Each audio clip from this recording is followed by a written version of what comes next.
Hello,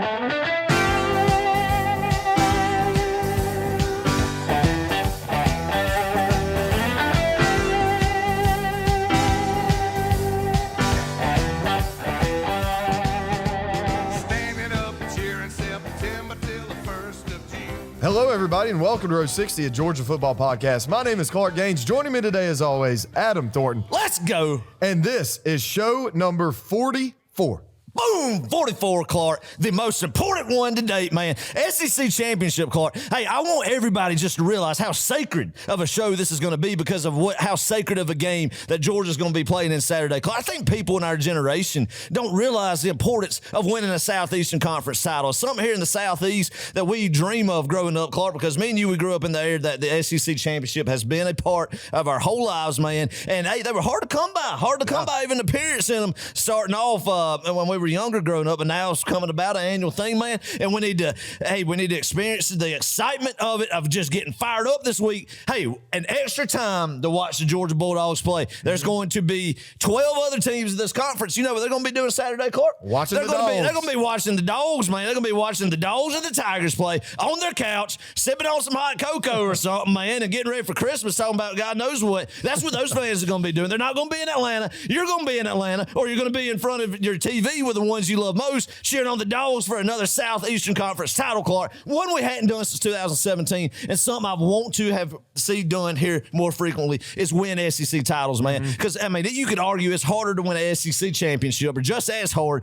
as to win a national championship, Clark. So a heck of an opportunity we got coming up. Everybody needs to get focused. Everybody needs to get their minds right and enjoy it and really just dial it in this week. Crank it up about 5 notches, Clark.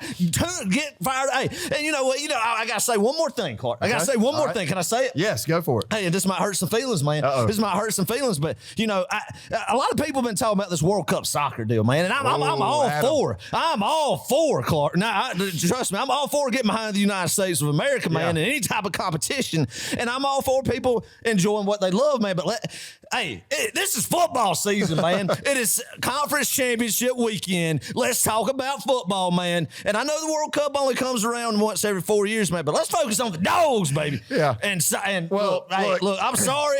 It had to be said. It's something I've been thinking about lately that I've heard some chatter about. I don't understand soccer. I know people love it, and that's fine. That's great. But, hey, it's time to focus on what matters, and what matters is a Georgia Southeastern Conference Championship, baby. I will personally give all the Row 60 listeners who are watching the World Cup a free pass on Tuesday night, or actually I think it's Tuesday at 2. U.S. is playing Iran. We've got to win that game in order to advance. But, Adam, you're right. It is championship week. We've got a big week on the horizon and a lot to talk about on the American football, baby. Let's go. Yes. Crank it up. Yes, the best sport on earth. College football. American football, baby. Not pronounced football. It doesn't get any better than this, Clark. Yep. The big stage, man. Let's go. Turn the heat up this episode, Clark, because I'm juiced. I'm going to be more juiced than I have been because, hey, man, this is it. This is what we've been waiting on. This has been the goal since the beginning of the season when we started this season of Row 60 in July, Clark. Right. And, hey, here we are. The week going into SEC Championship and beyond. Postseason play, baby. This is where legends are made. Yes. This is where people step up, and this is where they become a part of Georgia lore, Clark. It's what you do from this point forward the next 3 games, good Lord willing, man. So let's roll. Hey. Let's roll. A lot to get to, man. So I'll calm it down. I'll take it down a couple notches right now where we get into the show. Everybody buckle up. Get ready. Get fired up. Let's go. Let's go. Let's do it. Another 12-0 season, Adam. Woo! Unblemished. It's amazing. Walking out of Sanford Stadium the other day was a great feeling. We've done it 2 times in a row. Yeah, man. 2 times in a row. Listen to this. Georgia has gone 12-0 in the regular season only 2 other times. 1980 and last year, 2021. And both times, Adam, both times we have won a national championship. A national championship, Clark. Hey, I like that. Let's make it 3. Let's make it 3. Great opportunity to do it, baby. So 3. Yeah, I love it. 3 more games to get a 3rd national championship. That's it. So 12-0 Stetson post-game, he said this. We didn't enter this season trying to go 12-0. We want to go 15-0. That's right, That's man. a good attitude to have, and hopefully the whole team has that kind of attitude. That's right, moving forward. That's right. Just take it one at a time, man. That's it. Hey, every week you're just taking it one at a time. You're just chipping away. We keep chopping, Clark. Keep chopping, baby. Yes. Keep chopping that wood, and you're getting there. Right. And hey, that's where we're at right now. Yeah. With a heck of an opportunity on Saturday in Mercedes-Benz Stadium to do it, and then line up to play again in Mercedes-Benz Stadium on New Year's Eve. Yeah. This is why we love this sport, Yes, Clark. absolutely. Well, Georgia just beat Tech. The Techies, the Nerds, 37-14 in Sanford Stadium this past Saturday. It was a pleasant day, a great game. We're going to talk about the atmosphere in just a second. Some fun facts, offense, defense, and special teams performances. We've got Georgia versus LSU preview. Talking about the Bayou Bengals, last week's pick'em. Boy, were there some fun games, and we got one majorly wrong. Talking about that later. Yeah, we did. Some postseason chatter, and then this week's pick'em. And then last but not least, a score prediction. So a lot of stuff we got to get through, Adam. So let's just jump right on in. Clark, inject that straight to my veins, baby. Let's go. Yeah, let's get it started. Crank it on up. What you got? Well, first of all, I want to announce this. We are having another live call-in show this Friday night at 8 o'clock Eastern Standard Time. Now, Adam, we're having to put the time zone on the time. That's good, because we have people from all over the nation literally calling us, and that is awesome. It is really cool to see Bulldog Nation so far outside of Georgia. I'm all for the children of the world getting fired up about some Georgia football, man. Wherever you're at, whatever you're doing on Friday night, call us and get fired up with us. Tell us, give us an analysis about the game. How are you feeling? What are you going to do? What's your plans for it? I want to hear everybody's plans, from if they're going to be watching it in the shop, getting the fire going and whatnot with some of their buddies in the living room with the family, or if you're going to be at Mercedes-Benz Stadium. I want to hear everybody's plans, everybody's score predictions, and just how the feel is the Friday night before kickoff in Mercedes-Benz, Clark. So that's going to be an exciting time. Mark your calendars. I expect everybody to be tuning in, man, if they have the opportunity to. It's going to be a fun time. I promise you, the energy level that will be brought that night will not disappoint from callers on, man. It's going to be a fun night. And, hey, I will give my all that night. I will stay. As long as people call in, I will stay, and I will give my all. I will give my all, and I want everybody to give energy. Hey, and I want the listeners to match our energy. Oh, okay. That's a. Hey, we don't get this opportunity all the time, Clark. Yeah, we don't get this opportunity of having the SEC Championship the night before the game call-in show, Clark. Right. So you know what you do, man. You know what you do in opportunities like this when life presents it to you. What's that? You enjoy it and you make the most of every bit of it, and that's what we're going to do. We're not going to take it for granted, Clark. I'm not one to take for granted of anything that we've been blessed with in life, man. I want to sit there, be humble about it, and savor every opportunity. And thank the good Lord for it, man. And that's what this Georgia football season, again, has granted us, Clark. Yeah. So that's what we're going to do. Absolutely. Let's talk about this past Saturday a little bit. The atmosphere was great. The weather is such a pleasant day, Adam. It was about mid-60s. It was that kind of weather where you could wear short sleeves to the game, or you could, wear a windbreaker or something. So it's great middle ground, good football weather. Adam, but before we even got to Athens, we made this comment on the road. College Game Day is no longer a family-friendly show. No, it's not, Clark. My thing is we want to make this a family-friendly show, and it's all right how everybody wants to entertain. But one of my things growing up as a young buck, man, was watching College Game Day, and I feel they've gone straight away from that. I guess that's the pattern of the world. But hey, that's my opinion on that. Your opinion too. So I agree. It's definitely a shell of his former self, man. But hey, well, and what we're alluding to is Pat McAfee saying some expletives. Just hammering the show on it. Like the first 5 words were a couple, and I was like, man, especially when you start having children. Right. And they start enjoying it, and you start saying, hey, but that's kind of where we're going towards. I tell you, Adam, world, unfortunately. We may need to write a letter to Home Depot and tell them we're taking our business to Lowe's, baby. Dang right. Let them know. Let them know. We're going to start a I would argue Lowe's actually has some better Black Friday deals, Clark. Oh, really? On the DeWalt products and stuff that one could argue. Okay. One could argue. All right. Follow-up question. If you had to pick a place, let me ask you this. What's your go-to home improvement store? Home Depot. Home Depot. I'm sorry. I'm sorry. I'm sorry, but it could change. It could change. But anyway, they do have everything. As far as some of that stuff goes, I guess, but more importantly, I like going to mom and pop businesses first. I think everybody should support their small businesses in any aspect, man. Buy local, buy small business. Hey, cut out corporate America. Who else? But anyway, that's kind of, for us, I would say that would be my rant, kind of away from the subject at hand, is that. So anyway. You know who supports small businesses, Adam? Who, Clark? Gannon Fields and Baylor Terrell. And a lot of other loyal Rose 60 friends of the show. Adam, we've been getting orders from our store. Man. We appreciate all the orders. We thank you so much. That helps us to take a couple more road trips a year, and it helps chip away at our overhead costs. So we really do appreciate you guys ordering the stuff. Let us know if it fits. Let us know if it's good quality. If it's not, we're going to change it. We're going to refund you your money. But hopefully everything's good to go. Baby. Yes, we are for the people. We don't make too much on you guys if you are ordering. So, but once again, we do thank you so much for ordering. We saw a couple of hats on the Jumbotron yet again. Yeah, we did, man. That's awesome to see the Road 60 Nation just on top of it again, man. So go check out the store, road60.com. Got some new merchandise in the past week and a half there.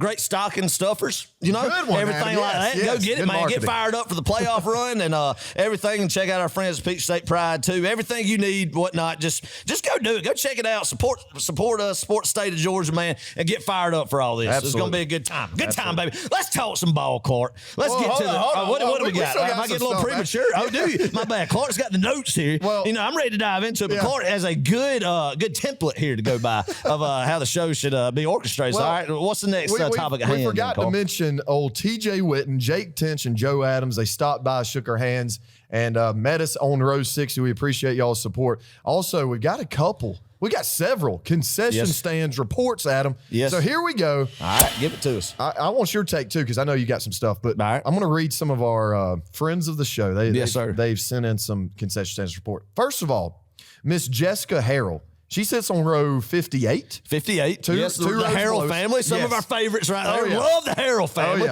So, glad to get Miss Harrell with a good concession stand report. So what'd she say? What'd she have to say? She sent us a picture. And in this picture, there's a TV, Adam. And on the TV, there is a Hallmark Christmas movie playing. This is during the game. That is unacceptable. Now, look, I'm all for Christmas. Yeah. But that is unacceptable. All right, that baffled me because this is the first I've heard of this. So you mean to tell me we had a Hallmark? Look, what that does, Clark, what that does is it brings down the tone of the environment a little bit. You know, when you enter those gates of Sanford Stadium or any field of play where the Dawgs going to be playing, I want high energy stuff. That includes, we've already talked about the karaoke cam. We've already talked about stuff like that. The music, the DJ needs to be playing up-tempo stuff, man. So, you know, if I'm going to the concession stands, I want to see highlights of some Georgia DBs back in the day, just knocking some heads or something. Right. Hallmark Christmas movies, man, you know, I know that's a favorite for people. I think it's a staple for a lot of families, I assume, you know, and I understand that. That's a good time, and it has its time and its place, but not in the concession stand line on rivalry week, the last week of the regular season, trying to get to 12-0, Clark. Exactly. So, you know, I'm really speechless, to be honest with you. I can't comment any further on that, but I think that was a poor choice of graphic to put on there. Sure. You know, just live stream the game, man. Exactly, because, I mean, everybody, you know, my first thing, if I have to go to the concession stand during the middle of the action, and my wife would look at me and roll her eyes, because if I have to do that, happens. Because if I have to do, and if I have to do it, I'm freaking out. I'm like freaking out missing any plays. And, you know, so I want to see the game on the television. I don't think that's a hard ask. That's not a hard ask, right? Right. That is not a hard ask. A-S-K. Yes. Okay. Yeah, no, I agree, Adam. And, man, the reports only get worse. It's not good. It's not good. Maybe you had a great experience. But TJ Witten said the hot dog was mediocre at best. He said the pizza was cold and the service was a joke, but I got a souvenir cup, made it all worth it. That's because of the cup, I give it a 7 out of 10. Not bad. Respect. You know, not bad, TJ. I would like to ask TJ when he got said hot dog, because we have gone over the appropriate time in the game of when you have to get it, or it really, you know, the quality goes down in a hurry. So what's the time again, Adam? The time is 11 minutes and 48 seconds in the second quarter, any point on, especially after halftime. If you go after halftime, you're in bad shape. But I would say the quality starts diminishing. Great word usage. Downhill after the 11:48 mark in the second quarter. So pregame first quarter is where you get your best quality dog. That has been after countless studies in many SEC environments over the years that I have come to the my thesis on that. Good word. So anyway, but hey, great job by TJ Witten and Miss Jessica Harrell. Yeah. Good report. Glad to know about the Hallmark. I'm glad that was pointed out and brought to light. Unbelievable. Right. Thank y'all for the boots on the ground report right there, man. So hey, but the concession stand, everybody's banged up, everybody's injured now. Adam. So I mean, you know, one thing we're not going. It's been a long season. You know, a grind. They need some they need some time to recoup too. So we're not going to get on too. They're probably down second, third string servers, man. Probably got some equipment malfunctions with some cookers and whatnot going on down there. So, I mean, it's just a grind this time of year for anybody and everybody involved in the program. Listen to this. I had the worst concession stands experience of my life. How? I paid $3 for watered down Swiss Miss. Swiss Miss. Oh, yeah. Yeah. If you're going to make it with milk. I agree. Don't cheap out on it. Right. You know what? If you got to bring it up a couple dollars, get the quality better. Yes. Instead of spitting out the quantity, man. That's some that's common sense business knowledge. And we've talked about it before, Clark. We got to get better insulated thermal cups. That could really keep your hot liquid heated and get a good time span of when you have that. Per se drink, that you can enjoy it better, because what happens is it might be raging hot, and then all of a sudden, bam, it hits that brisk air, and it kind of gets cold on you in a hurry, man, and so we need to work on that. That's something if they want to hire us as I guess some what would you call it? Maybe some analysts in a sense of just ambassadors. What's the word? There's a certain word for it. Let's see. Hold up. Huh? No, not connoisseur. I don't know. Starts with a C. Everybody's screaming in their car the word because it's just so obvious. But it's somebody who can consult it. That's what the word was. That's right. Yes, it came to me. Let's go. Boom. Good job. Let's go. And then the last thing I'll say about the concession stands. We went back. Caitlin, my wife, went back. I didn't go back. Caitlin went back to the concession stands after the hot chocolate debacle. We paid $3 for hot chocolate, instantly threw it away. I'm talking, I took one sip and I tossed it in the trash. That's shame, bad. Man. That's a dang shame. Then we went back to get Chick-fil-A sandwiches. You can't go wrong with Chick-fil-A sandwiches, right? Yeah. No, can you? I guess you can. Did you? Because it could not have been Chick-fil-A chicken in that sandwich. It was disgusting, Adam. Well, what kind of chicken could it have been? I don't know, but it tasted like literally rotten. I don't know what rotten chicken tastes like, but I could only imagine it tasted like old expired chicken. I guess all dead chicken is expired, but you get what I'm saying.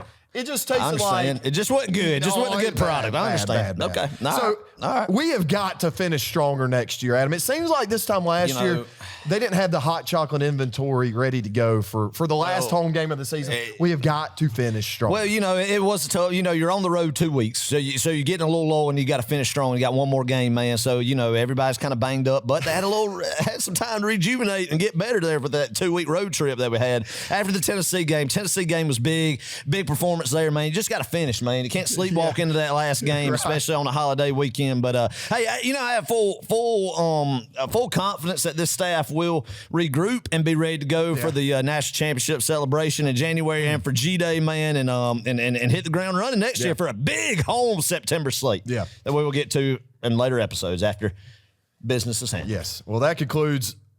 Do you want to? No, I don't have anything, man. I really don't. Well, that will conclude the concession stand report from Sanford Stadium this year. Great job, everybody. Good job. Wonderful. Good job. Yes. Wonderful. All right, a few fun facts, Adam. We're moving to the football talk now. Roddy Nabolsi said this. He tweeted this out. I thought this was just a great way to sum up Stetson's career. Stetson ended his career 13-0, undefeated in Sanford Stadium. That's not bad for a walk-on. No, not bad at all, man. That shows it's been a very, very good stout during the whole Kirby Smart era home run that we've had since the 2017 season on, man.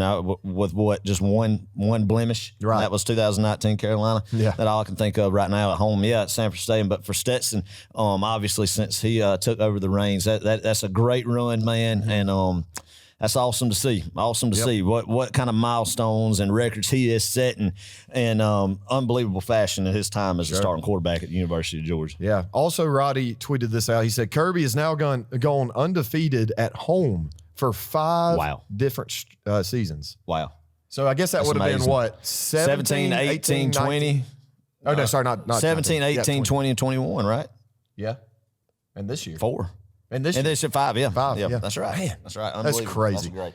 That is truly defending your home turf for sure. That's right. Georgia joins Florida State's 2013 and 2014 teams and Clemson's 2018 and 2019 teams as the only teams in the college football era to have back-to-back 12-0 regular seasons. Wow, that's unbelievable, man. And it was in the SEC, the Southeastern Conference, that Georgia did it too. That's true. And not the ACC. I mean, Florida State in those days Clemson was just getting to the point where they were, and then Florida State was terrible. If you know both of those, it wasn't in Florida State's prime and Clemson's prime. So even just the one game they had to play, unbelievable feat being in the SEC and doing what Georgia has done, man. I guess the last team to do it in the SEC was Alabama in 08 and 09. Right. Yeah. Elite for sure. Elite. 27. And we've already stated this on the podcast multiple times this season, but it just gets crazier. The number keeps growing higher and higher each game, each win. 27 straight regular season wins. It never gets old. It really never gets old, man. It never gets old. We're spoiled. We are a very fortunate fan base. And, I say it, but I just got to drive home the point. Everybody just needs to enjoy it, man. And just think of where we have been in your Georgia fan lifespan and right now where we're at and the what we're seeing done in Athens is truly unbelievable, man. It's not slowing down anytime soon. It's not slowing down anytime soon, Clark. And hey, the best is yet to come. Even more special times is on the horizon. So agreed. If you jumped on this bandwagon back in 17, boy, if you couldn't appreciate the 2010, we're glad to have you. Yeah, we are glad to have you. But understand, there was one point about 12 years ago where we were playing UCF in the Liberty Bowl. Capping off a 6 and 7 season. Lost 10-6. I'll never forget it. Gosh. Anywho. We've come a long way since that 2010 season. Man. We've been fortunate. And especially Georgia's offense has evolved over those years. And let's talk about them. It was a really slow start offensively, I thought. But we came back and we scored 37 unanswered points after Tech scored on the first drive. Yeah. So good response offensively. What do you think went wrong there in the first quarter or so, Adam? Clark, I really think, man, it boils down to the people who are critics about this week and last week, Clark. It boils down to if you score 7 in the red zone, look at what the score is. Right. Instead of getting 3, if you turn those 3 points into 7 points, man, then everybody's, this is great. So it's just really capitalizing in the red zone more. And we talked about this. Georgia's scoring efficiency in the red zone is one of the tops in the nation, man. Is actually not turning the ball over, not turning over on downs or missing field goals. So good on Jack Pod right there. But scoring, Georgia does a great job, man. But I think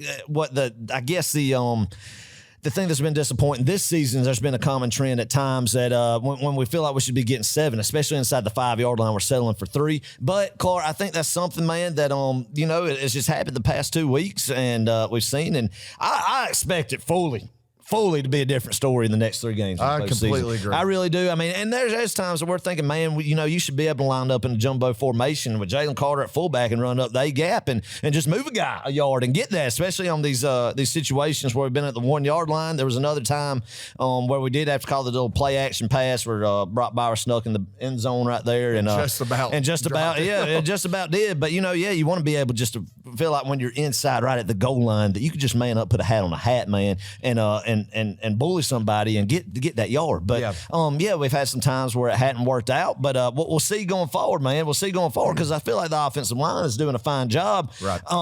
Outside of the red zone, and moving, and in a running game, opening up some holes and get some. I think here in the back half of the season, I feel like, Clark, we've had more long runs, more carries, explosive plays. That's exactly the word I'm looking for. So, kind of getting that fixed, and I think you'll see some different play calling in the red zone going forward, Clark. If I had to guess, man. Right. But man, you turn these times we've settled the field goals into 7 points, man, and it's looking good. Yeah, it's looking real good. I mean, we're scoring in the 40s and 50s at that point. Yeah, absolutely, man. I feel like that first drive you go 3 and out. I think there was a couple good plays there, and then third down play that was set up a little slant in the middle of the field, and Stetson just threw it behind. It was Kyrus Jackson, wasn't it? Mm-hmm. And I have that, but all in all, Clark, man, I feel like we're gonna see some stuff, get some guys back, and everybody's trying to wonder, well, what's happened? Why is this offense not like it was at the beginning of the season? Up in South Carolina and Oregon, and I think there has been just times where the game plan has been to run the football and not throw the ball around. But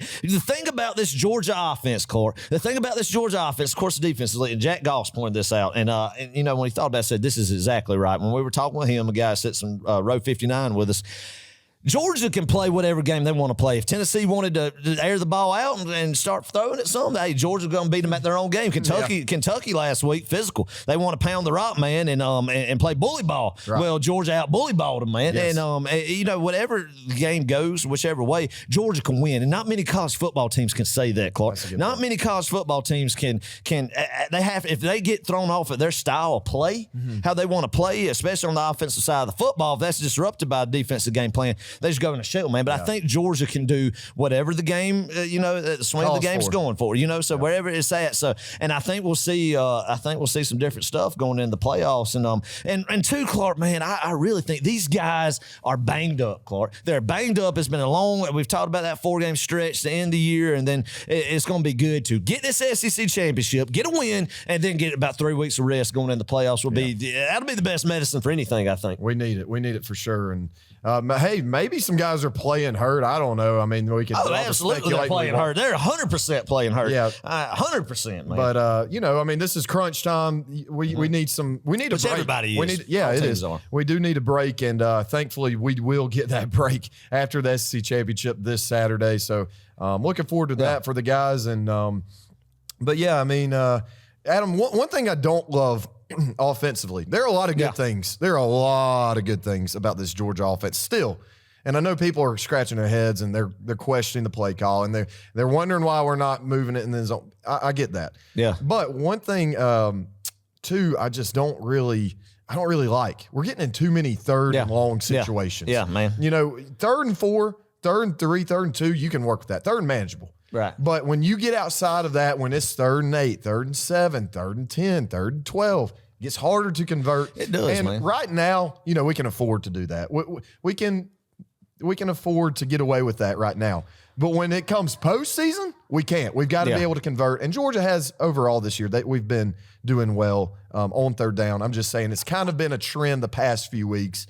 And we got to get out of that. I think it's been very heavy, conservative, a lot of 1st, 2nd down running plays between the tackles. Right. I really think that's where it's been. And then sometimes you get a lot of bulk yardage on it. And sometimes you don't get any yards or 2 or 3 yards. And like you said, it's 3rd and 8, 3rd and 9, even 3rd and 12 in some instances. But I feel like going forward, that's kind of just been what this offense wanted to do, where it's at with who knows what's going on inside the building. But whatever Tom Monken and Kirby Smart's game plan to see, and obviously this resulted in wins, has been as frustrating as it is at times with our spoiled fan base that we got, me included, because in the game I get like that too. I really feel like we'll see a more balanced approach to play calling on 1st and 2nd down going forward. Clark. But I agree, man, because I feel like if you're not just getting, ripping off 5-6 yards per carry, and you run the ball on 1st and 2nd down, or either you're running on 1st down and get nothing, then the incomplete pass on 2nd down, then it's 3rd and 10, 3rd and 11 right there. So I agree, man. Anytime you could get some positive yardage on 1st and 2nd down and put yourself in a good 3rd and manageable position, obviously you're in a better setup. And I agree wholeheartedly, Clark. That's something you don't want to be doing going forward in this postseason play.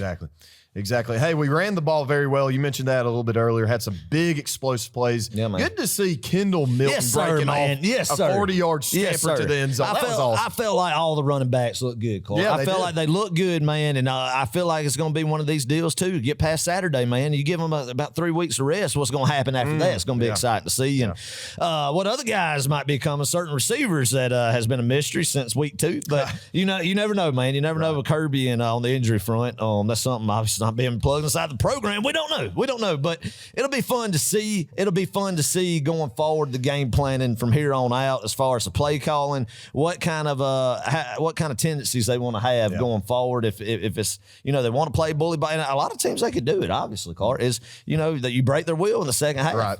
So well, Adam, I may know something about a certain player who we've been expecting since week 2. I'll have to tell you after show. It can't be said on this podcast. I may have a connection, Adam. I may have a little bit of a scoop. Oh, we're going to leave the horse's mouth. Maybe. All right. I'm intrigued then. Okay. I cannot say it on this podcast. Hey, anyway. DM us. If you want the scoop from Clark to see if he's right or not. You can see if he gets any cred for being right. I may be totally bluffing. All right. I'm not, though. Okay. All right, here we go. Officiating, though. was horrendous the entire game. My Would you not agree? Man. And Adam, what in the heck is aiding the runner? Why is that a penalty? You got to be kidding me. Look, blocking a defender when during a run play, that's aiding the runner, is it not? Well, you know, one thing too is the officiate, man. I don't ever want to pile on officials. I don't either, but if there was a game to do it, it was this previous game, man. It's been unbelievable how just every single call seemed like it went Tech's way, and then it's just some calls that just feel like you would build momentum up, man, and then there would be a call that you know every time Georgia has something going there early on, there would be some penalty, like you said, aiding the runner that would disrupt that, and I felt like there were some pass interference calls that Georgia did not get that they should have got. You know, I'm not saying, but I agree, Clark. Kirby Smart got fed up with it there late in the second half, man. I mean, he went off on him. You probably couldn't see it on TV. People in section 127 started the Kirby chant, had a front row seat to it, but he just lit into one of those refs. Finally had enough, man. And that's something that's out of character for Kirby Smart. I don't feel like you see him doing that a lot, Clark. But I agree. It was as far as the aid the runner, man. I feel like it used to be legal. For instance, my example of it was the 2005 USC Notre Dame game in South Bend. The Bush push. Matt Leinart quarterback sneak on 4th and 1. Reggie Bush pushed them in there, and they didn't call it because it was. But now you're seeing where these linemen are going and moving the piles and I could be completely wrong that it is now legal to do that when I felt like it used to not be. Right. But I don't know. I've never heard aiding the runner now in the game, I feel like. And I could be wrong. I think that is a brand new penalty. I could be wrong too. But what's the difference of like if you're going good and everybody gets behind you and you're pushing forward from the back? But Darnell Washington had was he shoulder grabbing him and pulling him this way. I see. And that's kind of, I guess, what they called. I feel like if it was him behind him pushing it. Right. But what's the difference in pushing him behind or if somebody who's just a freaking beast out there and maybe it's just because nobody else in the game has the ability that Darnell Washington just grab a running back by their shoulder pads and pull him forward. With the whole line, but I don't know. It was interesting. That was new and on me. I do not know the rules good enough to know that, but I do know in the past, like pushing like on a quarterback sneak, running back getting behind them was a penalty. But I feel like it's not now in the sense of you saying when a running back gets the ball. I don't know. I'll be honest. We need to get a Matt Austin type deal for row 60 consultant to bring on to phone them in and gene testator type deal. Yeah, I agree. That's great. That wasn't even. I've never heard of that. Yeah, Stetson went 10 for 18 for 140 yards passing through the air and 2 passing touchdowns. So not bad. He had I think about 20 rushing yards. Good play by Stetson. The offensive line, I think, blocked pretty well. In the second half. Now, the first half, it looked like they were getting kind of whipped. Yeah, man. Both lines of scrimmage were getting beat, Clark. And then finally, it's like they had to come to Jesus. They're going to wake up and let's roll, man. We're the University of Georgia. This is Georgia Tech, man. We can't sleepwalk through this. Right. And I felt like there was some of that going on, man. But, everybody in the stadium was. I was as a fan. You were as a fan. Everybody was as a fan. I mean, we were sleepwalking. We were a little hungover on Thanksgiving turkey. Right. And we were a little bit everybody kind of looking ahead, Clark. Looking ahead. And I felt like that might have been in the locker room for a little bit there, too. But, hey, and that's been the narrative of this team, man, is that, one could say play down their competition, man, not start out playing really well, but when they need to turn it on, when it's go time, this team answers, this team responds, man. So I cannot wait to see how it will be, what the field will be coming out in Mercedes-Benz Stadium on Saturday. Because I can see the team come. I mean, I can say score 21 points in the first quarter, just firing on all cylinders. I could easily see it. Offense, but hey, man, I don't know. It might be Oregon on repeat. We may just go in there and steamroll LSU. Who knows, we'll get to that game in just who knows? Or it might be that Georgia wins the game 20-6. I don't know. Who knows, man? But hey, win's a win. I don't care. That's right. I don't care. And I love the fact Georgia doesn't have to have style points, Clark. It's not about going out there blowing out the opponent. It is about having that game plan and executing that game plan and getting out of there with a win, Clark. Exactly. And getting out there with a win. And that's what Kirby Smart does. That's what you play good defensive sound football, man. Scripted play, drove right down the field, did everything right. Hey, you adjust to it. Bam, they don't score until the second, third string guys were in later in the game. I mean, that's what you call coaching and good defense right there. I mean, hey, you remember, they flew down the field right there, but we'll get to the defense side of the football. Right quick, Adam, you mentioned Thanksgiving. Yeah. What's your favorite Thanksgiving dish? My favorite Thanksgiving dish? Or just item. I like some squash casserole that my wife makes. Yeah, I love a good squash casserole, man. I do. I'm not a big turkey guy. I'm in the poultry. I'm in the poultry industry, so I prefer the chicken. And I would like that chicken would be the main dish in Thanksgiving opposed to a turkey. You don't like turkey? I actually, Clark, I'll be honest with you. I'm all for getting some beef on Thanksgiving as well. I mean, why do we need to? I mean, are we sure that the Pilgrims and the Indians ate turkey and ham on Thanksgiving and dressing? Are we sure about that? I don't think that is confirmed in the history books or not. So I would be for starting to get up let's grill some steaks, man. Let's smoke a brisket. Let's smoke some Boston button and do that type deal on Thanksgiving, man, and get some baked beans and some stew or something. You know, I don't know. I'm all for that, but hey, you know, I like some dressing as well though. Yeah. But yeah, I guess that'd be mine. What about you? Ooh, you know, Adam, I like stuffing. I love stuffing. If it doesn't have onions in it. Stuffing? Yeah. It's called dressing in the South, Clark. Oh, whoops. Dressing. Oh, I'm getting scolded. Not on the Row 60 podcast. We don't refer to it as stuffing. As stuffing. I use those interchangeably. All right. Stuffing. It just so happened tonight on this podcast. You know what stuffing is? Stuffing's in a pillow. In the pillow. Like you stuff a pillow. Yeah, I guess so. Right? Or you stuff a deer mount, you know? Yeah. A taxidermist. Oh Exactly. Okay, that's what stuffing is. But it has to have no onions in it. That's my only thing. Oh, also, all right, last one. What's your favorite dessert on Thanksgiving? Banana pudding. Ooh, I'm a strong advocate of a good banana pudding, man. I mean, I like all desserts. I don't discriminate against any dessert on the dessert buffet. I sample them all, but I love a banana pudding. Okay, yeah. Mine is my mother's pecan pie. There you go. It does not get any better. It does not get any better. Love it, man. Good deal. Okay, Georgia's defense, I have no idea how we just got on to Thanksgiving items and dishes, but here we go. Georgia's defense, they hate. You dang right. Elite. Hey, and that's the thing I love about it, man, is I've made it very clear on this podcast. I lean towards the defense side of the football. I love defensive football, man, and Georgia's the only team in the nation that cares about defensive football, man. Do. But for how they responded, getting whipped in the first quarter on the line of scrimmage. I mean, Tech's offensive line was opening up holes, man.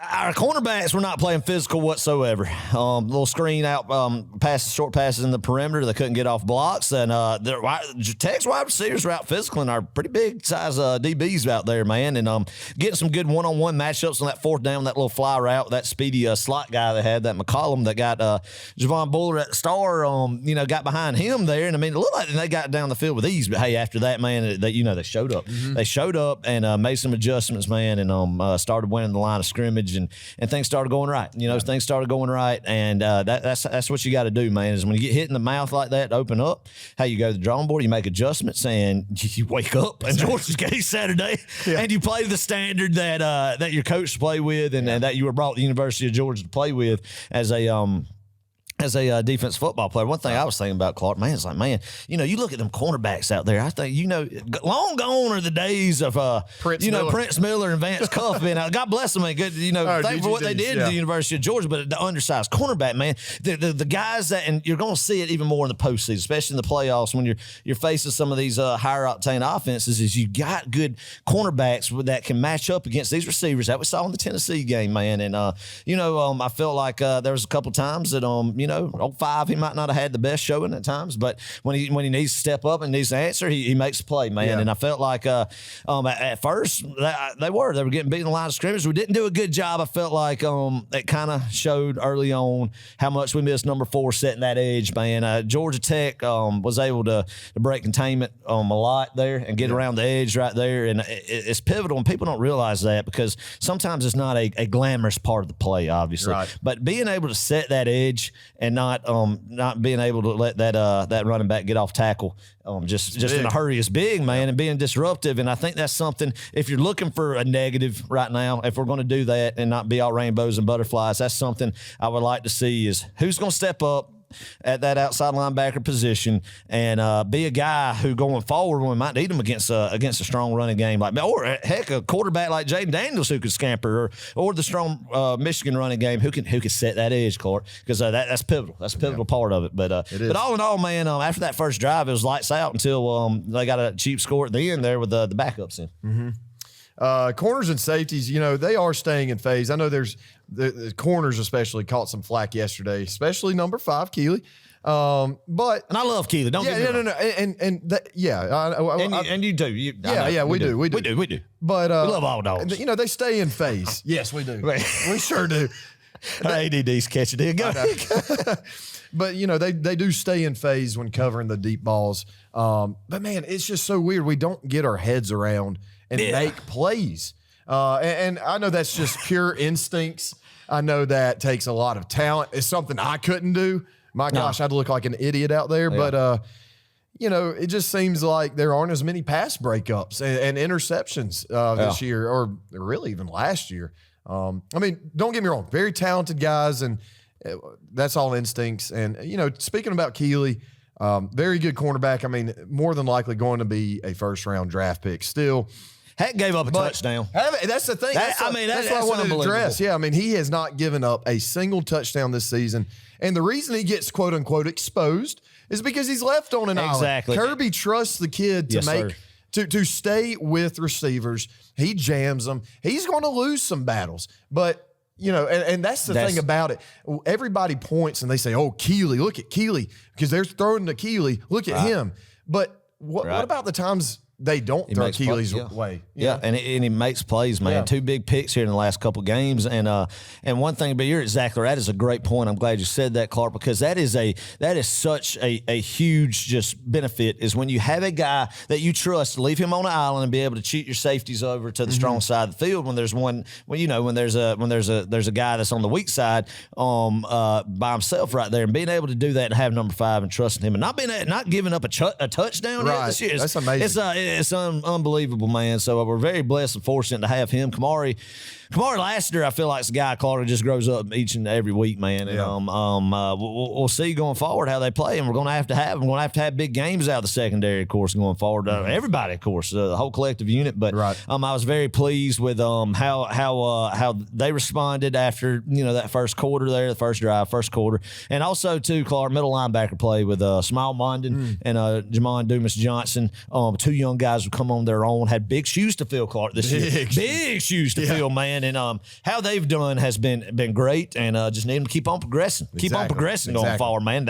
What's even more exciting, these guys after Saturday are going to get 3 more weeks of rest and practice and more reps, man. It'd be even better going into the playoffs. And Adam, we've said this time and time again. Dude, tell them, defense is young, and they're only going to get better. That's what's so exciting about it, Clark, is these are some young guys out in the field, man. They should still be in diapers out there. They're so young. Just some young of these kids, Adam, this is how I measure whether someone's young or not. If they were alive during 9/11. Okay. And a lot of these kids were born 2 years after 9/11. That's unreal. That's crazy to think about. That's crazy. That's crazy to think about. But oh my goodness. But you see them growing up more and more every week. What this defense has done with a lot of big shoes to fill after what happened last year in the mass exodus of NFL talent that went to the draft in April, and these guys have plugged in, and I feel like, man, I do want to see one thing though. I want to see somebody step up and be the leader without Noah Smith in there. And I love how Noah's still on the sidelines, coaching them boys up, motivating them. But hey, this is somebody's time. Somebody just, they're playing great. Don't get me wrong. And I'm sure there's some guy, I'm not in the locker room with them, but just from the stands on the field, I want to see a guy like number 10 keep stepping it up, baby, and take control of this defense. Say, this is my defense. This is my team right here. Right. And so, somebody like that. You get what I'm saying? A little bit. Well, and I'm sure there's a lot of that goes on. And maybe it's by committee, but I don't know. Well, it almost seems like that's when Nakobe was a leader all throughout last year, but postseason, Nakobe was a true leader. Everybody looked to him on that defense, and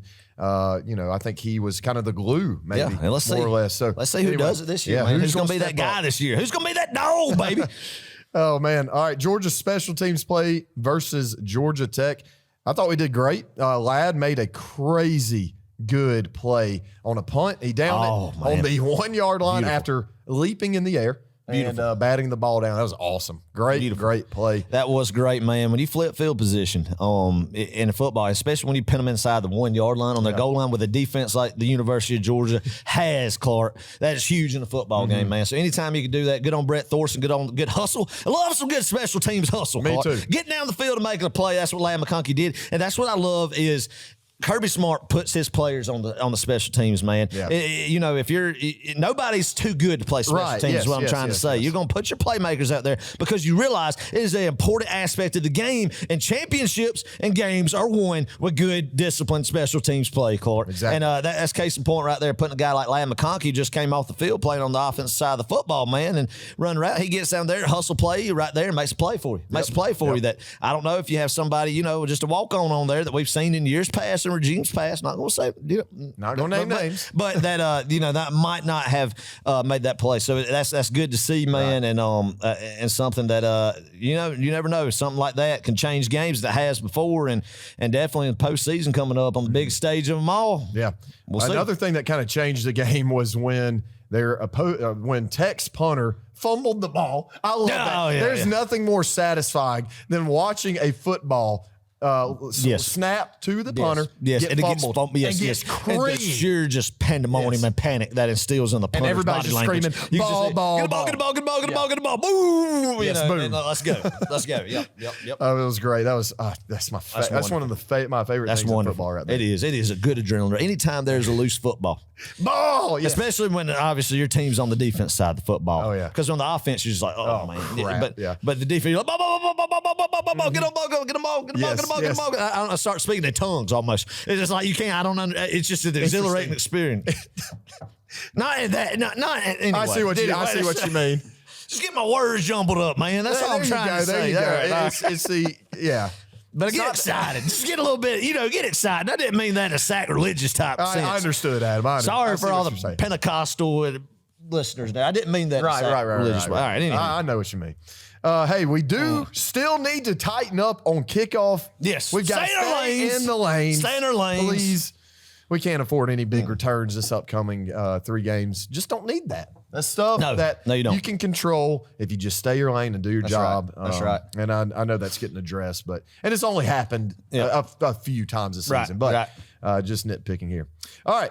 Overall, good special teams, jackpot, another good strong. Boom, the 50-plus yard field goal, man. He did, Adam. That's clutch, man. Yeah, you never know we're going to have God bless. Longest one he's had since the Peach Bowl kick against Cincinnati. Oh, really? So, good job, man.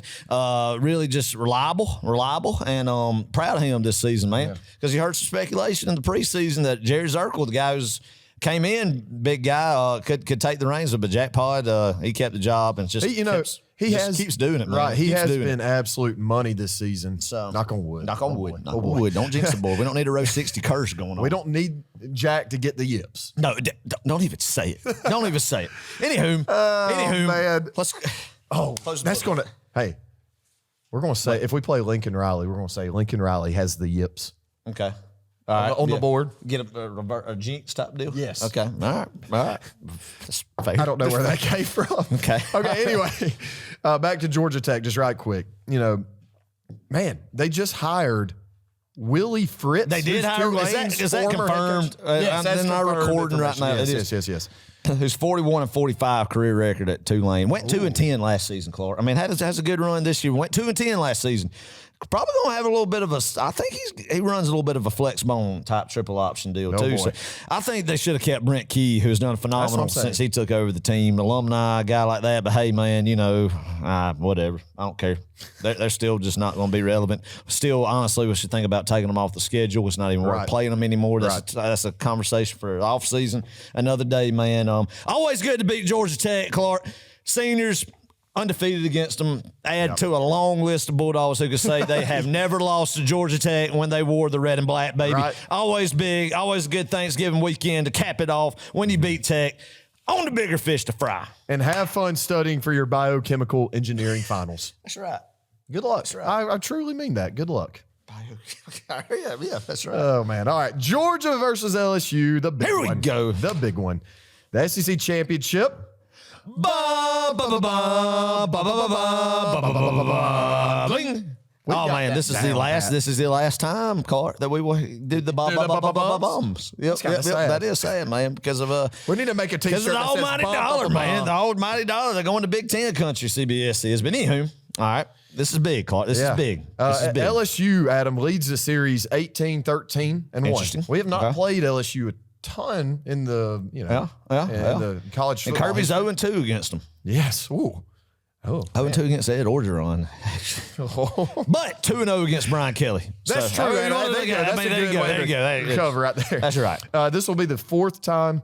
Actually, no, excuse me. This will be the fifth time meeting up with LSU in Atlanta for the SEC Championship game. 2003, Let's 2005. talk about these games. Yes, we will. 2011 and 2019. All right, let's start off 2003, man. 2003, Clark. I was at the age of 10. And we went to the Georgia Dome, Rome Marta. Terrible experience. Went to the game. Everybody's fired up because if you recall, we lost a close one in Baton Rouge against Nick Saban's Tigers earlier that year, and I think about in October, man, and lost there. I think Billy Bennett missed like 5 field goals. Really should have beat him. So anyway, the attitude going into that game was a lot of that. Hey, David Green, David Pollock, these guys, juniors, Brian Van Gorder defense. We're going to be good and get our redemption, right? Right. No. Justin, I remember it like it was yesterday, Clark. That's been, 19 years ago? Yeah. There was a fake field goal Georgia tried like one of the first couple possessions of the game, and that Craig Lumpkin was streaking downfield wide open, man, and dropped a ball that was right in his breadbasket that could have just got everything going. Justin Vincent, Joseph Adai, 2 LSU running backs, ran all over us. I think the final was like 34-13. So that was a bad experience. 2005 is one of my all-time favorite Georgia games, Clark. LSU's ranked number 3. Definitely was favored over us. We come out the gates firing. I will never forget this game until the day I die because the dog walk before the game. It was a nice overcast day in Atlanta, and going into the dome, the old Georgia Dome, man, is where we lined up. It wasn't like in the fanfare building. It was outside the dome. Nice cold December day. Felt like football, man. Brisk weather, overcast, and I'm like, that's my atmosphere for football right there. And Mark Rick, DJ Shockley, Mario Mentor, Tim Jennings, all them boys came in there. They looked focused, fired up. Come out the gates humming. DJ Shockley threw 2 bombs to Sean Bailey. Go up 14-0. Tim Jennings had a pick 6 against Jamarcus Russell, who would later be the big NFL draft bust at number 1. Will Thompson had like 5 sacks. Georgia rolled 34-14. Awesome game. Awesome experience. 2011, Clark. We were trying to beat LSU was ranked number 1, and just got smoked. Well, what's crazy about that game? We started off. You remember that? We did not give a first. We didn't give up a first down to that LSU offense the first half. Right. They had a terrible offense, and that onside kick changed the game. Oh man! That onside kick. We got the onside kick, and then we got reversed. No, or did we holding? Get it? It fumbled right after. I think Aaron Murray got sacked. We scored to get up, and then I remember Ogletree got that on, and I about busted a blood vessel. And I literally about had to go. I had to go to the first aid room there for a minute because it got. I mean, I've never felt like something in my head pop when I got that excited. We got that onside kick, but anyway, and then I felt like the Honey Badger dropped the ball when that punt return. Yeah, like they should have reviewed that. He had that big punt return that kind of changed the game. I hate to break it to you. It would not have mattered at that point. Yeah, but I'm still sore about that 11 years later because I feel like he dropped the ball before crossing the goal line that day. That that punt return is probably the most embarrassed I've ever been as a Georgia football fan. I'm serious. Really? We looked just bum-fuzzled. That. Yes. We looked that. We just talked about special teams. That's right. All right. Anyway, now we're not gonna go down that road. Anyway. But anywho, that was a bad memory. Started out good. It didn't work out. No. In 2019, I remember that 2019 offense. God bless them. Didn't we? Jake Fromm overshot Don Blaylock streaking down the field. It really could go up 7-0, man. And the defense against probably, in my opinion, the best college football offense of all time was that 2019 LSU team. Obviously, Joe Burrow's in it, led the Bengals to the Super Bowl last year. 2 of the top 5 NFL receivers in the game today were playing for LSU. Thaddeus Moss, that was a crew. And the defense, I think, held them at you. But you couldn't get any offense going, man. Right. You couldn't get any offense going to help out. When I knew, oh, my gosh, I lost hope is when Joe Burrow got a pass deflected to himself and then ran it for like 40 yards. I know. And then the bomb, I think it was Justin, or maybe Jamar Chase. I don't know. One of the two, same difference. And then just Anyway, that wasn't good. So anyway, hey, point of this history lesson, folks, is we owe them one. Yeah, we do. owe them one, Yeah, baby. we do. So, hey, it is time to give it back to them for games that got lopsided in 11-19. Return the favor, baby. Return the favor. Yeah, let's roll. And 18, too. Let's not forget about that. Yeah, that and 18 in Baton Rouge, man. Anyway. That was, but yeah, absolutely. So they got one coming for them, man. Yes. This LSU Georgia is the second most common matchup in SEC Championship Good history, behind Alabama, Florida. So with the fifth meeting here, so it's time to roll, man. I love beating LSU. It's a fan base who's passionate, a fan base that I don't particularly care for too much, and I think it's time to give it back to them, man. I think it's time to hoist that trophy, that wooden trophy with the bronze with the triangular. Figures. Yep, and it's time to hoist it up, man. Yeah, I agree. It's been too long. Yeah, half a decade's been too long for Kirby Smart, man. He will tie Mark Richt with SEC championships if he wins this one with two. Yep. So. Hey, there we go. We'll take it. There we go. This is the 31st rendition of the Southeastern. I about said Southern Eastern. Oh my gosh, Southeastern Conference Championship game. 31st. 31st. Yep. I'll be dang. I don't know why that's on here, but I decided to put that. All right, Adam, let me ask you this. Oh, boy. Trivia question. Georgia has won 3 SEC championships in Atlanta. Who was the MVP in each of those games? Oh, man. 2002, was it David Green? Yes. All right. 2005 had to be Shockley. Yes. There you go. 2017, Roquan. Yes. There you go. Oh, Clean sweep. Clean sweep. Man, I wish I had some of this just useless information knowledge that would make me money. But I did just come up. But that wasn't. How about that? Yeah, that's good. Yeah, boom, man. Nice. Boom. Boom for Adam. Yeah, there we go, man. Yeah. Good job. Hey, it's so fun to watch them win an SEC championship.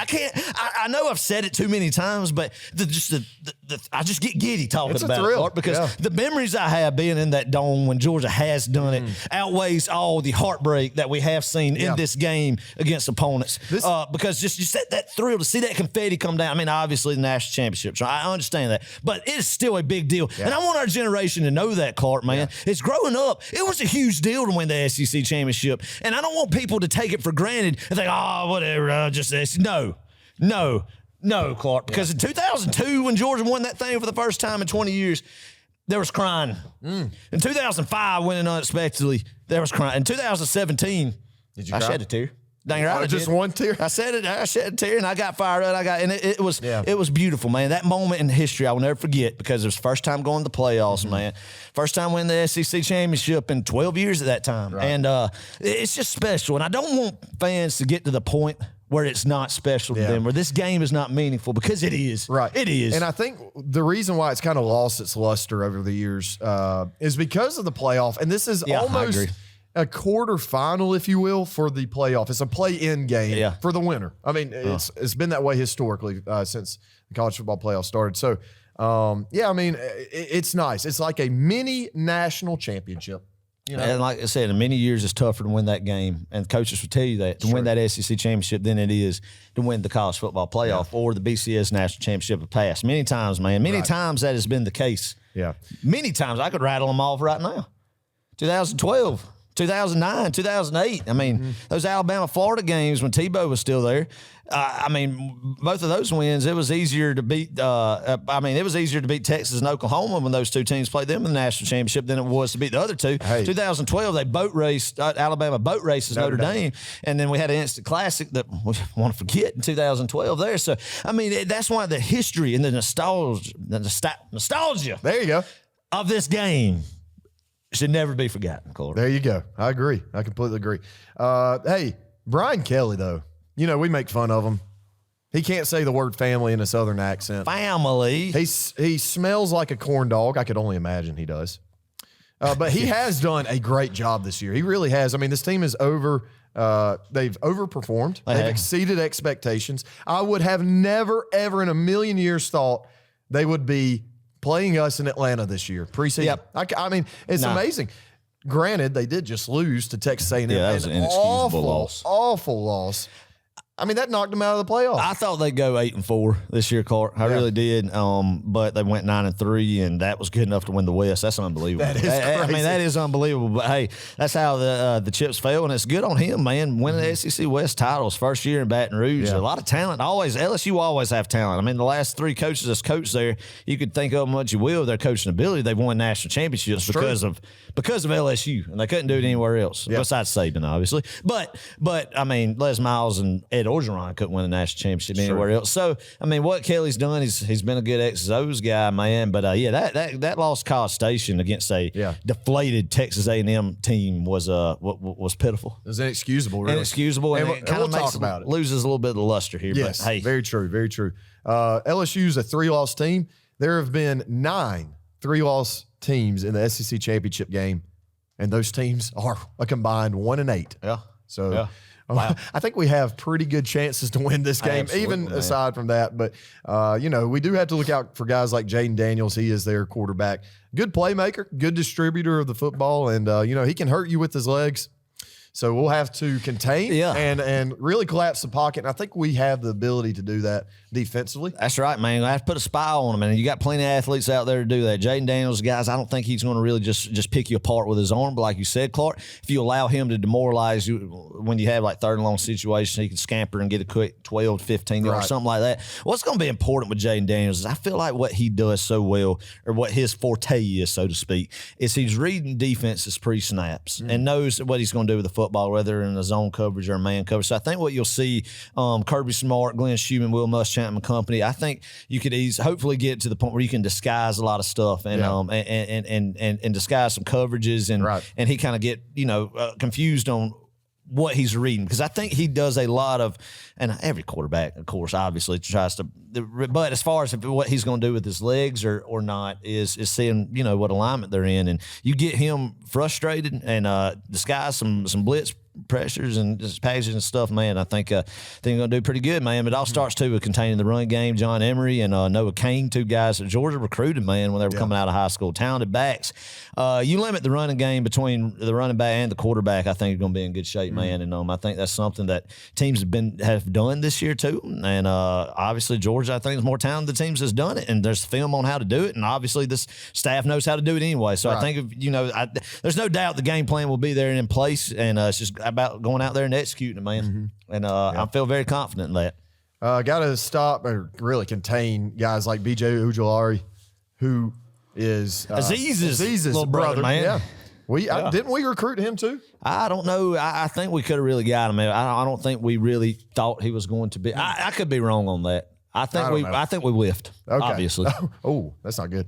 And a guy named Harold Perkins, this guy has really come onto the scene in the past few weeks, made a big name for himself. Yeah. Guys are starting to, the talking heads are really comparing this guy to Roquan. Yeah. I don't know if he's that good, but well, he just came out in blue, man. A very talented true freshman, a guy who could, who definitely can cause some havoc, man. And one thing I like about this, Clark, is when Georgia's gone up here recently against the so-called the elite pass rushers, right? The Aiden Hutchinsons, I'm saying, but you keep hearing about pregame from the talking heads and the Will Andersons and stuff. Todd Monken has done a great job of scheming that these type of guys don't make a difference. Yep. And that's just a very talented thing to do as an offense coordinator is you take them out of the game and you don't let them factor into it at all and let them eat on the edge, so to speak, man. Yeah. So I think that's something that I trust Tom Monken to do in the game plan. We'll see that will limit Harold Perkins and Ojulari on the other side. 2 dang good guys off the edge there. Be a huge factor in it, man. Mm-hmm. That's where my confidence is. Yeah. I tell you, LSU has a very good band. They do got a good band. Adam, I don't know why we're talking about Golden this. Band for Tigerlands, that was a couple. Yeah, really? I think I made that up. If it's not, I think it is. I think I heard that. But yeah, they hit that bam, bam, bam, and it echoes in the dome, man. And they get loud. Those cages get rowdy. It's just the pageantry of college football that we all love, man. And that's what makes it unique and why people love it. Right. Yeah. They're a wild bunch right out there, the Cajuns. Hey, yeah, and the last thing, unless you have anything else, Adam, let us know if y'all are coming to this game. I know some people already have. We're going to be there. We're going to go to the SEC Fan Fair. That's where we will be probably the majority of the pregame. Yeah. Adam, we're going to run the 40 Yeah, this you year. can run the 40 on the, get your time on a little artificial football field. Try not to pull a hammy or something like that. So the SEC Fan Fair is something we've been doing for years. It's a fun time, man. Tickets are cheap to get down there, too, in the Georgia World Congress Center. Good just pregame banner, pregame fun, man. Just hanging out with your dogs, and the Georgia band will be there for a little pet rally before. So come on down, man. Yeah. Again, Clark, SEC Championship. Another just blessed season to be able to see Georgia play in this game. People would die just to see their team play in it just one time, but it's become about an annual thing to see Georgia Georgia to be able to be in it. Would they literally die? No, that's just a figure of speech. Dang it. So, one thing is, man, is again, get fired up about it. This is a very exciting time, man. This is something that Georgia matches up good. Obviously, any given Saturday, you got to come to play, but it should be a very memorable night in Atlanta in Mercedes-Benz Stadium. Hopefully, going to be a lot of celebrating on the streets of Atlanta after Georgia, 13-0, man, SEC champions. Love the ring to that. Love the ring to that. It's just exciting. It's just exciting, Clark. It's going to be hard to be productive at work for a lot of people this week, man. So it's going to be exciting. Hopefully, we're getting y'all through that. So, yeah, that's all I got on the SEC Championship. Let's go. And look. Call in the Collins Show. Call into the Collins Show. And look, hey, go to the game. Ticket prices have plummeted, and I imagine they're going to come down some a little bit more. I know look, postseason is not cheap, especially for Georgia fans. But this is looking like it's going to be a little bit more affordable after LSU's loss last week. So, paint it red and black, baby. Paint it red and black. Let's get 80% Georgia fans in. Let's go, baby. All right, last week's Pick'em. Woo! Boy, we've got some fun games. I missed a huge one, but anyway. Yeah, we both did. We'll get all right.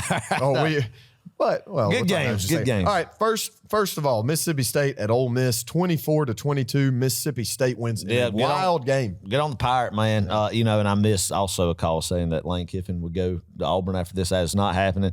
Staying at Ole Miss, man. But wild game, Egg Bowl, a lot of hate right there. One of the most hated, might be the most hated rivalry in the SEC between fan bases, disdain for each other. So, hey, there we go. That's all I got to say about that. Nothing really left. Yeah. Florida State. The Seminoles beat the Gators 45-38. I think we both picked Florida State. I did not expect it to be this close. This was a very fun, entertaining, back and forth. Yeah, it was, Clark. It was very entertaining, man. And Florida State snaps a 3-game losing streak against Florida. And I love the fact, too, that Florida has followed up the season with losses to Vanderbilt and their in-state rival Florida State to put a halt to any momentum that Billy Napier was trying to get going down there. What's great is both of those teams, Florida State and Vandy, rushed the field. Oh, yeah, after beating Florida. I don't know what the phenomenon is with rushing the field. But anywho, I'm glad we don't do that at the University of Georgia because we have higher standards. We're elite. We're at the point we don't have to rush the field, man. It's just business. It's just another Saturday. Just another win against anybody in the country. Well, this was a very wild game, too. Michigan at Ohio State. I don't know if anybody really expected this to happen. I think the final score was 45-23 Michigan. I think most people in the nation would have put money on Ohio State. Yeah. They had, I thought, the better team, but man, Michigan, they've got an offense. Dominated them, man. The offensive line dominated, out physical to Ohio State. And, that's what happens. Physical football game, that wins. That wins, Clark. Yeah. And Michigan just bullied them, man, and jumped on the second half and imposed their will. And in Columbus, big win for Jim Harbaugh. Ohio State fans going to start questioning Ryan Day. That's one thing you can win. You could go 11-1, man, in Ohio State, but if that one loss is to Michigan and that starts piling up for consecutive years, that's not going to fly in Columbus. Right. So we're going to be interested to see where that program goes going forward. As far as next year's results, losing a lot, C.J. Stroud, and see if they sneak in the playoff. We'll get that conversation. Anyway. Oh, this one was awesome. This was great. If you're a Georgia fan in Northeast Georgia, you were delighted to see this. South Carolina at Clemson. Carolina, the Fighting Shane Beamers beat the Dabo Sweeneys 31-30. 31-30, That's man. amazing. South Carolina, I think, snapped a 7-game losing streak in Shane Beamer's second year to Clemson. And they also snapped Clemson's 40-game win streak at home. That's right, man. I love it. It's so a sweet. dagger through the Clemson nation. Kind of wondering, are the glory days behind them, Clark? Yeah. Are they? And I think they are. Yeah, and they had a legitimate shot at maybe sneaking in. They probably would have into the playoff. Absolutely. So that's great. Love seeing that. Not a big fan of South Carolina. Not a fan of Shane Beamer, but it's fun to see Dabo squirm, man. So Big win for the Gamecocks. Strong close to the season for them. See what they do in bowl season. What bowl they get? Maybe the Cheez-It Bowl. I think they're going to shoot higher for that, man. Oh, really? They might get a Florida Bowl after this. Oh, now, so man, that'd be fun. We will see. All right, Auburn at Alabama, the Iron Bowl. Bama rolls 49-27. Not a lot to say about this, Clark. Honestly, Auburn put up more points than I thought. I did not see all. I think I had them even maybe shutting them out at home. But Auburn, I'm very surprised they put up that many points against Alabama's defense, man. Alabama does not deserve to be in a playoff contention. I'm tired of the argument of Alabama even sneaking into it because it's not going to happen. The resume, they have 0 after Ole Miss lost to Mississippi State. They have 0 wins over ranked opponents. You say, oh, well, they had great quality losses. They only lost by 1 point. They said, well, LSU, that loss gets even bigger because they lose to Texas A&M. Texas A&M, they only beat Texas A&M by 1. They're also a couple plays away from having a 4-loss team. Alabama should not be in contention for it, man. If anything, we'll talk about it later because you got it in that segment. But no, look, everybody needs to just stop talking about Alabama being a playoff team. Bama, Stop it. Look, They're doing and it's so sweet. King Adam. is dead this year. It's so sweet because this season, and even me, I was hyping up Alabama. This is going to be a good Alabama team. We're going to see them in Atlanta. They're going to steamroll. Yeah, in July, I thought Georgia's going to play Alabama. We might have a loss. When we would go in the college football playoff, I said, it's going to be tough to beat this team. This is Bryce Young coming back and these boys. But, hey, no, that's why you play the game. Yep. That is where it's at. And, man, I couldn't be more delighted about it. But don't be scared of Alabama getting in. Obviously, they're a capable team that could beat Georgia, but Georgia very well could beat them. I'm tired of talking about them. It's over. It's done with. They are going to the Orange Bowl or to the Sugar Bowl, and their fans will have a great time going out there. But, hey, are the playoff? No, the playoffs will not be. I don't care what person calls into Paul Feinbaum and wants to talk about Alabama needs to be in this or that. No, it's not happening this year. You are done. You're dwindling down here. The run is over. The glory days are behind you. You're still going to be a respectable football team, but the era of Nick Saban being dominant and you just gift-wrapped it into the playoffs every year because you think your God's chosen team is over. It's done. The king is dead. Well, I mean, is that a hot take? This year? For this year. For this year. Okay. Yeah. Oh man, that's great. That might be our little Instagram thing right there. The preview to the show. All right, LSU at Texas A&M. Good gracious, this was an awful loss by LSU. But some people saw this coming. Like some people truly saw it coming, man. I mean, the rise of Jimbo one more time at College Station, and they put it together, ran the football real well, and LSU. I don't know. Looking ahead, a lot of people said they had a chance to, if they beat Georgia and made it the playoff. Can't keep, even if it's a 2-loss SEC champion, can't keep them out of the playoff. But even if they win Saturday somehow against Georgia Clark, they won't make it. Crazy times, but yeah, I can't believe it's a 3-loss team coming out of the West. But bad loss for Brian Kelly. Yeah, anyway. Yeah. Who cares? Tennessee at Vandy. Tennessee 56-0. Our wishful thinking. Whoa. Hold up, Adam. Okay. All right. Listen, all right. Wait a minute. What? I didn't account for the rain, and you didn't either. It's obvious Vanderbilt is still the better football team. I just think they would have done better at a neutral site with no rain. Not at home. Not at home. Yeah, I agree. That's what the Tennessee contingent would say. But yeah, that's great. Obviously, we got a little too giddy and excited about that happening. But Joe Bill came in 56-0. But who cares? They might be going to New Orleans.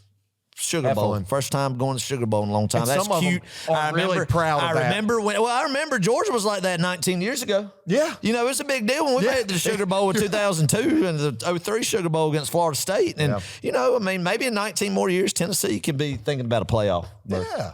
Who knows? It really is adorable. It's a cute story. It's adorable. Oh, man. All right, Notre Dame at USC. USC 38-27, a very good win, I think, for Lincoln Riley's team and Caleb Williams. USC's looking better. I think Caleb Williams is going to win the Heisman, Clark. Yep. Caleb Williams might win the Heisman. USC, Utah, the team that they lost to on the road, failed 2-point conversion, so you get the chance to avenge your one loss of the season. You can't ask for a better opportunity for a football team like Georgia had against Auburn in 17. Yep. And this USC team is excited for it. It's going to be a fun game to watch on Friday night, getting amped up. Watch that game in the background on mute when you're listening to the call-in show, Clark. And so good win. We're gonna have to, good win for USC. Yeah. Good win for USC. For sure. All right. Yep. we're going to have a little postseason chatter. There's a couple things we need to talk about outside of what we just talked about. And you just alluded to this. Who's going to win the Heisman? You think Caleb Williams? Yes, Caleb Williams. Yeah, I think after C.J. Stroud's performance Saturday, Caleb Williams is his to lose. So we'll see what he does Friday night. I thought Bryce Young was going to win the Heisman this year. Nope. Boo-hoo. Yeah, I mean, Caleb Williams, I think it's his to lose. I mean, C.J. Stroud doesn't have another game to show anything. Yeah. So, I mean, it's got to be Caleb Williams. Put your money on Caleb Williams. You heard it here first. That's it. Do it, baby. Do it. So call your bookie. That is not betting advice. I don't want to be responsible for people. Look, if you want to do it, I would go ahead and do it. So. We both picked Adam preseason for our 4 college football playoff teams. We picked UGA, Ohio State, Bama, and what Clemson. A generic, boring thing. I know. What were we thinking? Next year we're spicing it up. Okay. Yeah, not Desmond Howard spicing it up, but we'll spice it up. We gonna spice this up. Michigan gonna win this football game. I tell you what. He picked A&M, A&M, Pittsburgh, Michigan, Desmond. and A&M in the national championship. That's all they said. That's what he does. Oh man, I need to stop. Okay. All right. Desmond's just hilarious. I love him. I really do. I mean, he does have some wild takes. I don't, but okay. No, I don't. I'm not a big fan of Desmond on something? Howard. I'm not a big fan of Desmond Howard. But anyway, hold on. What about Kirk? Yeah, I mean, whatever. I don't care. They're going downhill. Enough about them. Yeah, I don't want to talk about them. Talk about that. Stinking college game day. That's right. So who do you think now? Who are your 4 teams? Assuming. No, who are your 4 teams? I'm not saying who are they right now. Who will they be? They will be the dream scenario for a Georgia Bulldog fan, Clark. It will be Georgia, the number 1 seed, Michigan, the number 2 seed.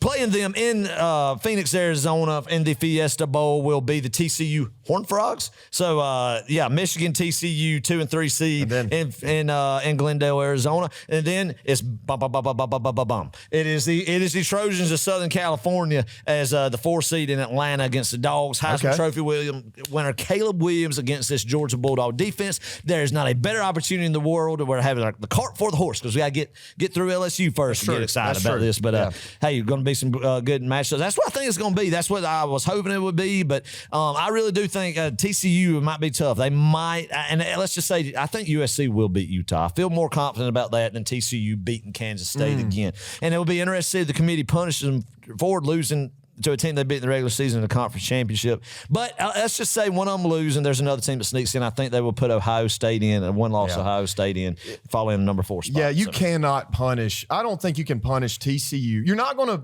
Okay, if TCU loses this week, undefeated, they're not going to punish them for playing an extra game. That's why Alabama is not getting in. They're also not going to. Could you imagine the chaos that would ensue if they put a 2-loss Alabama team into the playoff over a 1-loss Ohio State team? It wouldn't happen. They're dead. Quit talking about them. Yeah, I mean, there's no way that happens. Quit talking about them. They're done. Alabama is done. They're irrelevant for this college football season. Nobody needs to talk about them, man. I mean, you can talk about them when you're breaking down the New Year's Six bowl games that they go to or whatever, and have it when the other guy's sitting out that's opted out. I mean, nobody cares about them anymore, Clark. They're irrelevant for this football season. Hey, you could start the chatter up for them being preseason ranked number 1 next year. We're done with them. It's over. It's Georgia's time, baby. That's right. Georgia is the king right now. Georgia's in the driver's seat right now, and that's all that matters. And that's why you're listening to this podcast, because that's all that matters to you. That's just where the college football landscape is right now, and it ain't changing anytime soon. Very true. Very true. Boom. Boom. All right. We need to put that on a T-shirt. Boom. Just the word boom. All right. Yeah. Maybe. Trademark it. Book it. Go ahead. That may be our trademark. All right. Anyway, this week's Pick'em Championship week, I guess is what you call it. Yes, sir, baby. Friday night, we have the Pac-12 Championship. USC versus Utah, 8 o'clock Fox. USC is in with a win. Football, Clark. I love it, man. Even if it's a little Pac-12 action on the West Coast in Las Vegas, Clark. Wait, can we call this Paction? Paction, yes. Yeah. It is some Paction. Some Paction. All right. Go ahead. Give me your score. Give me the Southern California Trojans, Clark. All right. Nice. Give me the Trojans, Clark. Yeah. 42-35. Ooh, that's a very similar score to last matchup between these two teams. I think Utah won 42-41 or 43-42, something like that. It was a very close game. I did watch that one. They matched up really well as a back and forth game the first time. But I do think USC has a stronger offense. They've got a lot more to play for, obviously. They got the momentum. They understand the goal. Yeah. Lincoln Riley will get his first. It'd be his first Pac-12 championship. Yeah, first Pac-12 championship. Year one, leading them, man. I could definitely see it. So give me the Trojans with a win. I think they're fraudulent. 14. I think, and then we'll get to it, but I think when they come to Atlanta, Clark. We'll maybe expose I'm getting it back. They'll be exposed. Caleb Williams like do a little Bo Nix back in the day at Auburn, man, when everybody thought that he was just God's gift of football, scrambling around. And obviously, he's better. But I'm talking about just a style of play of backpedaling 20 yards and just running around. And when you play an athletic team full of 5-star talent and discipline like the University of Georgia defense, man, that don't bode well, Clark.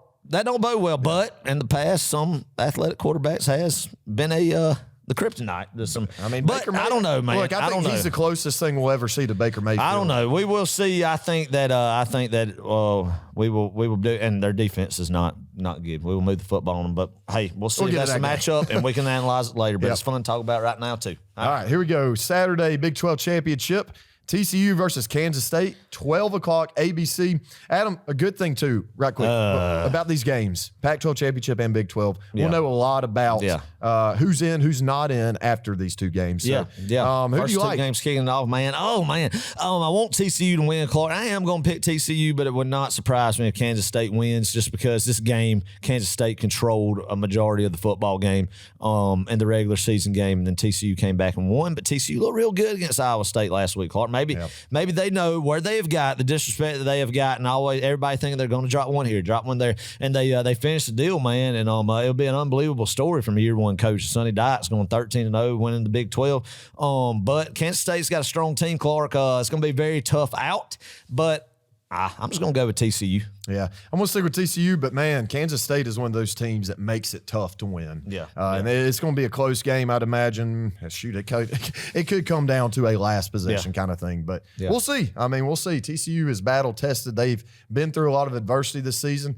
You look at that win over Baylor. That team knows what it's like to be under pressure. That's right. So, that's right. Hey, I think there's something to that. Yeah, give me TCU. The ACC Championship, the most boring game on the slate. Yeah, it's not even close. In Charlotte, Clark. Clemson versus North Carolina, 8 o'clock, ABC. You could probably find a ticket for $3. Yeah, absolutely could. That would be interesting to look up and see. But I would say, Clark, that both of these teams coming off heartbreaking losses to their in-state rivals, riding some losing streaks coming into this game. Yeah. I would love to say that North Carolina would win this football game, and they might, but I think Clemson will win. I'm going with Clemson. All right, I'm going to say this. I think Clemson makes a switch at quarterback. I think DJ's time may be done. He's done as a Tiger. It's Cade Klubnik or whatever. The kid from Texas, I think. I could see Dabo. I don't know though. Dabo's a loyalist. He's going to ride DJ out the rest of the year. I don't know. Who knows? Clemson wins.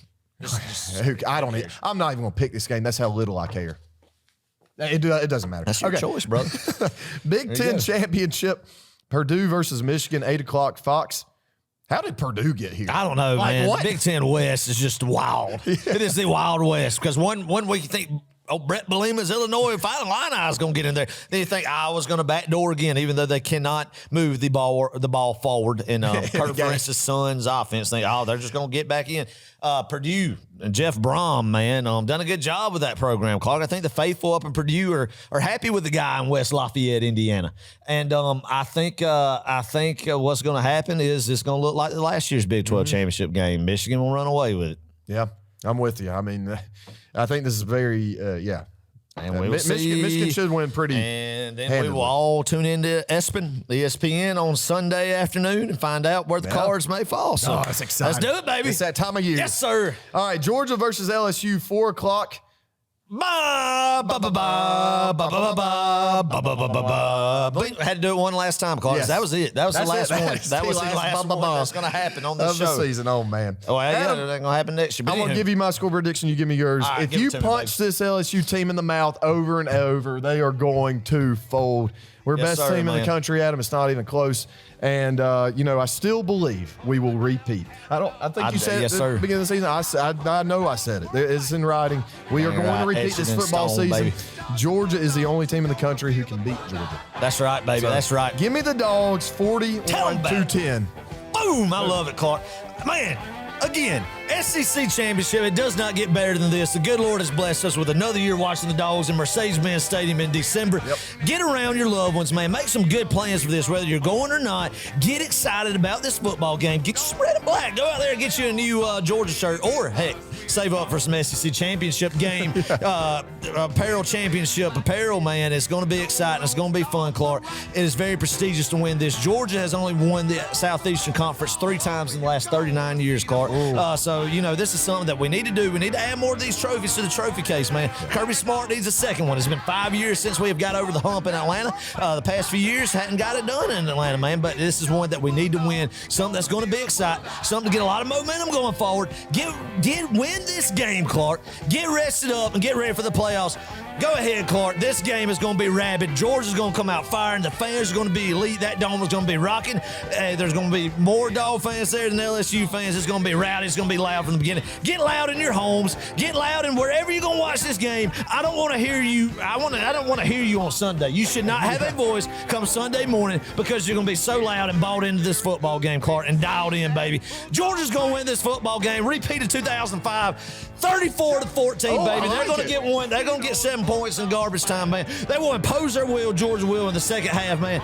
Red and black confetti is going to be flying in Mercedes-Benz Stadium. Book your flights to Los Angeles. Get ready for New Year's Eve celebration in Atlanta at the Peach Bowl.